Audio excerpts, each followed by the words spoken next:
Hi guys! இன்னைக்கு நம்ம என்ன பார்க்க போறோம் அப்படின்னா, the 4 step framework to grow your wealth in bull run, especially for crypto bros.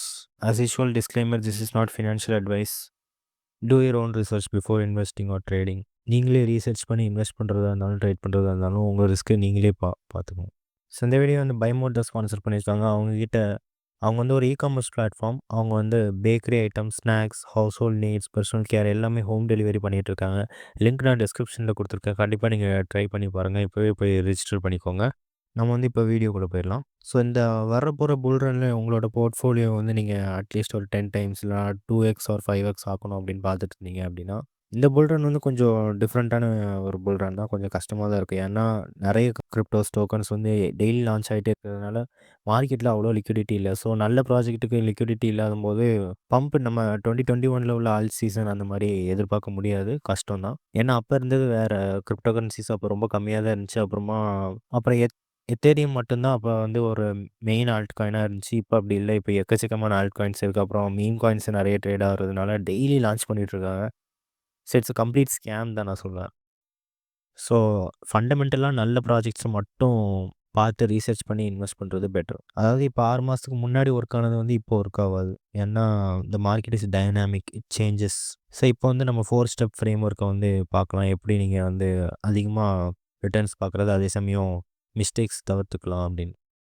So step 1 நீங்கள் ஜூம் அவுட்.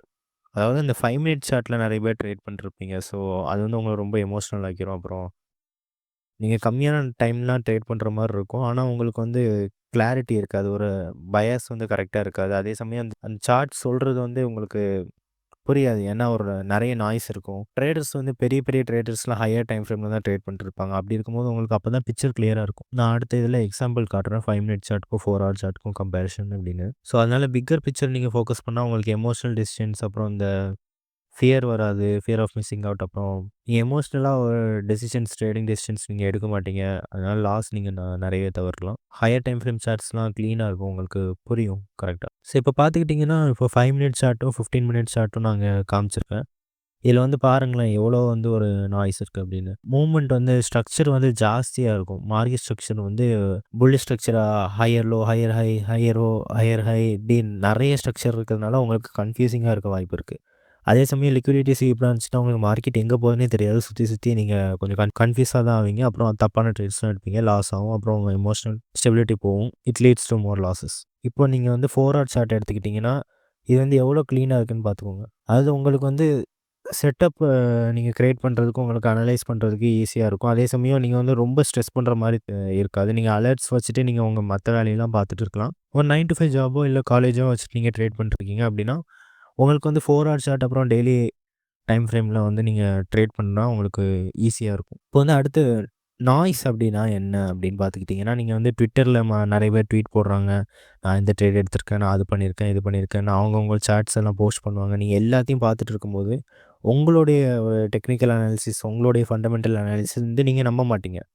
ஸோ நம்ம அதை பார்த்தோமே, அது சரியாக இருக்கும், இது தப்பாக இருக்கும் அப்படின்னு it leads to a state of confusion. So social media நீங்கள் தவிர்த்துக்கிறது ரொம்ப நல்லது. அதாவது ஆத்தென்டிக் நியூஸ், அப்புறம் உங்களுக்கு நீங்கள் ஃபாலோ பண்ண வேண்டியது எல்லாமே ஆத்தென்டிக்கான கிரிப்டோ ப்ராஜெக்ட் அக்கௌண்ட்ஸ், அப்படி இல்லாட்டி அஃபிஷியலான ட்விட்டர் ஐடிஸ் இதெல்லாம் நீங்கள் ஃபாலோ பண்ணிக்கோங்க, பிரச்சனை இல்லை. ஆனால் மற்ற மீம்ஸ், அப்புறம் இந்த மீம் காயினில் நான் எவ்வளோ இன்வெஸ்ட் பண்ணி இவ்வளோ சம்பாதிச்சிட்டேன் அப்படி இப்படின்னு நீங்கள் மற்றவங்களோட லைஃப் ஸ்டைலை பார்த்துட்டு இருக்கும்போது உங்களோட ஃபோக்கஸ் செதுரும்.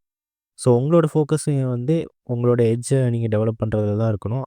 செக்ஷன் 3 என்ன அப்படின்னு பார்த்துக்கிட்டிங்கன்னா, ஸ்டேயிங் பேஷண்ட். பொறுமை தான் பொறுத்தார் பூமி ஆழ்வார். ஸோ இப்போ நீங்கள் கரெக்டான ட்ரேட்ஸ் தான் எடுக்க போகிறீங்க. உங்களோட ரிஸ்க் டு ரிவார்ட் ரேஷியோ கரெக்டாக மேனேஜ் பண்ண போகிறீங்க.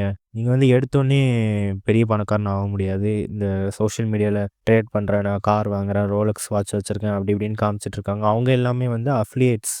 அதாவது அவங்க கோர்ஸ் செல் பண்ணுவாங்க. அப்படி இல்லாட்டி ட்ரேடிங் எக்ஸ்சேஞ்சஸில் அஃபிலியேட் அக்கௌண்ட் வச்சுருப்பாங்க. அதாவது நீங்கள் ட்ரேட் பண்ணுறது மூலிமா அவங்க காசு சம்பாதிச்சுட்டு இருப்பாங்க. ஆனால் அவங்களே ட்ரேடே பண்ண மாட்டாங்க.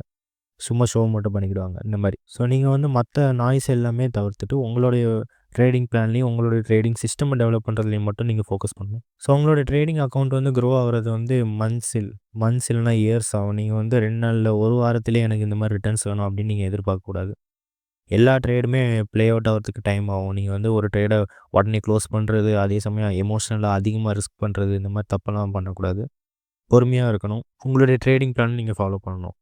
It takes time. அப்புறம் செக்ஷன் 4 வந்து உங்களோட பிளான நீங்க வந்து கரெக்ட்டா எக்ஸிக்யூட் பண்ணணும். நீங்க என்னதான் டெக்னிக்கல் அனாலிசிஸ் பண்ணாலும், ஃபண்டமெண்டல் அனாலிசிஸ் பண்ணாலும், எக்ஸிகியூஷன் நீங்க கரெக்ட்டா பண்ணல அப்டின்னா, it's a waste of time, energy and effort. அதான் நான் எப்பவுமே சொல்றேன். நீங்க வந்து கரெக்ட்டா risk to reward ratio maintain பண்ணணும். டேக் ப்ராஃபிட் இங்க தான் எடுக்க போறீங்கன்னா, இங்க தான் எடுக்கணும். ட்ரேடிங் பிளான நீங்க ஃபாலோ பண்ணணும். ஸோ, அதாவது உங்களோட பிளான வந்து நீங்க ஃபாலோ பண்ணணும். இங்க தான் நான் டார்கெட் எடுக்க போறேன்.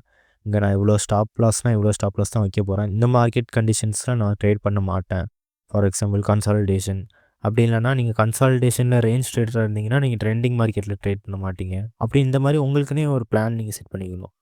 அந்த பிளான்ல நீங்க ட்ரேடிங் கிரைட்டீரியா அந்த மாரி நெறைய செக்லிஸ்ட் வச்சுக்கணும். அந்த பிளான தவிர்த்துட்டு உங்களோட எமோஷன்ஸ்னால நீங்க வந்து தப்பான டிசிஷன்ஸ் எடுக்கக்கூடாது. That is up to you. So, இன்னைக்கு நம்ம என்னலாம் பார்த்துருக்கோம் அப்படின்னா, அந்த 4 ஸ்டெப் ஃப்ரேம் ஒர்க் தான் பார்த்துருக்கோம். ஃபர்ஸ்ட் ஸ்டெப் வந்து ஜூம் அவுட். எமோஷனல் ட்ரேடிங்னால தான் நெறைய பேர் வந்து காசு இழக்குறாங்க. ஸோ, அதனால நீங்க வந்து பிக்கர் பிக்சர் பார்த்துட்டு இருக்கும்போது உங்களுக்கு இம்பல்சிவான டிசிஷன்ஸ் வந்து நீங்க எடுக்க மாட்டீங்க. So, that is the cornerstone of successful investing and trading. Financial மார்க்கெட்ஸில் அது ரொம்ப முக்கியம். ஸோ, 2வது ரிமூவ் த நாய்ஸ். அதாவது புல் மார்க்கெட்டில ஹைப் அப்புறம் மிஸ்இன்ஃபர்மேஷன்லாம் எல்லா இடத்துலையுமே இருக்கும்.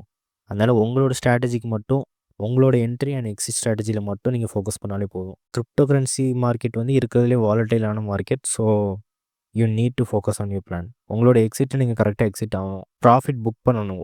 ஒன்ஸ் நீங்க ப்ராஃபிட் புக் பண்ணாம விட்டுட்டீங்கன்னா, that is no longer yours. நீங்க ப்ராஃபிட் எடுத்தா மட்டும் தான் அது உங்களுக்குள்ளது. Unrealised PNL is not your PNL. 3வது ஸ்டேயிங் பேஷண்ட். நெறைய இன்வெஸ்டர்ஸ், ட்ரேடர்ஸ் வந்து ஃபெயில் ஆகுறதுக்கு ஒரே காரணம் அவங்க வந்து இன்ஸ்டன்ட்டான ரிசல்ட்ஸ் எதிர்பார்க்கறது தான். So, patience is key to letting your investments grow. உங்களோட ட்ரேடிங் அக்கௌண்ட்ட க்ரோ பண்ணுறதா இருந்தாலும் சரி, உங்களோட இன்வெஸ்ட்மெண்ட்ஸை க்ரோ பண்ணுறதா இருந்தாலும் சரி, நீங்க வந்து பேஷண்ட்டா இருக்கணும். அப்புறம் எக்ஸிகியூஷன். டிசிப்ளின் அண்ட் கன்சிஸ்டன்சி ரொம்ப கிரிட்டிக்கல். இது வந்து எக்ஸிகியூஷன் வந்து ரொம்ப இருக்கிறதுலே ஹார்டஸ்ட்டான பார்ட். ஆனா, அதுதான் ஆக்சுவலா சிம்ப்ளஸ்ட்டான part. If you follow your own rules and your trading plan. எப்பவுமே நீங்க வந்து காசு இவ்வளோ போகுது, காசு இவ்வளோ வருது அந்த மாரி டாலர்ஸ்ல பார்க்காம, ரிஸ்க் வந்து நீங்க ரிஸ்க் பெர்சன்டேஜ்லயும், ரிவார்ட் பெர்சன்டேஜ்லயும் தான் நீங்க பார்க்கணும். நான் வந்து ரிஸ்க் மேனேஜ்மென்ட் இன் ட்ரேடிங்னு தனியா ஒரு வீடியோ போட்டிருக்கேன். அந்த வீடியோ நான் வந்து டிஸ்கிரிப்ஷன்ல குடுக்கேன். அத நீங்க போய் செக் அவுட் பண்ணி பார்த்துக்கோங்க. So, that's it guys.